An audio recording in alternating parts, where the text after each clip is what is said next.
तिथे बोला.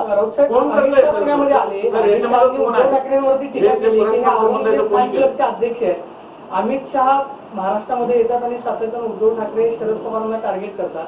आज उद्धव ठाकरेंची पुण्यामध्ये सभा होते. हे पहा, उद्धव ठाकरेंवरती पुण्याचाच आरोप. अमित शहा म्हणजे जयप्रकाश नारायण नाईक बरं का ना. अमित शहा म्हणजे आचार्य विनोबाजी भावे नाईक किंवा अमित शहा म्हणजे सरदार पटेल नाही. कळलं का मला काय म्हणायचं आहे ते. अमित शहा कोण आहेत ते माननीय शरद पवार साहेबांनी काल सांगितलेलं आहे पुण्यातच.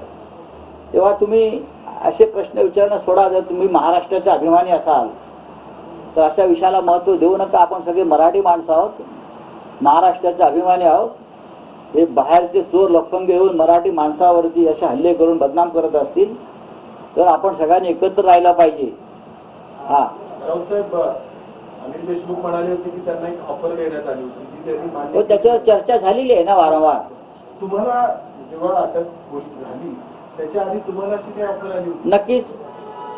तुम्ही विसरत असाल त्या ऑफर संदर्भात मी राज्यसभेचे तेव्हाचे चेअरमन उपराष्ट्रपती व्यंकय्या नायडू यांना पत्र लिहून ते कळवलं होतं की अशा प्रकारे माझ्यावरती दबाव येतोय आणि मला सांगितलं जातं की महाविकास आघाडीचं सरकार जे आपण बनवताय त्यापासून दूर राहा, नाहीतर तुम्हाला ईडी आणि सीबीआयच्या कारवाईला समोर जावं लागेल.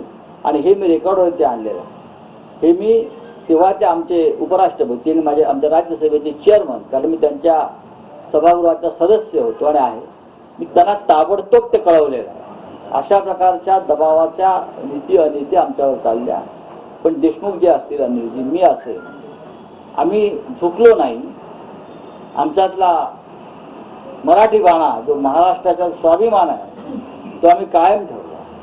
आम्ही जर झुकलो असतो, वाकलो असतो, आम्ही त्यांच्या मंत्रिमंडळात मंत्री असतो तर आम्ही स्वाभिमानाने राहिलो. आम्ही राहू. काय करणार? आमचे प्राण घ्याल, आमच्यावर गोळ्या चालवाल ना तुम्ही, अजून काय करू शकता?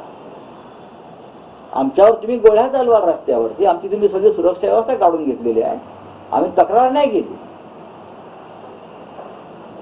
आता बोलताना म्हणजे बातोबात म्हणजे हिंदी वाक्यामध्ये की भाजप हार गई है, मन से हार गई है.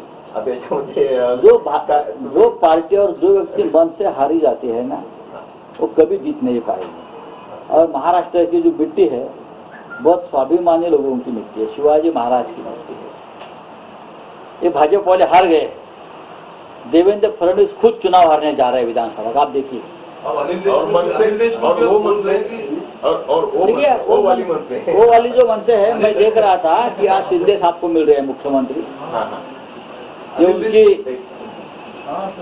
क्या बोल रहे थे, मैंने कल देखा है कि सुना है कि हम सभी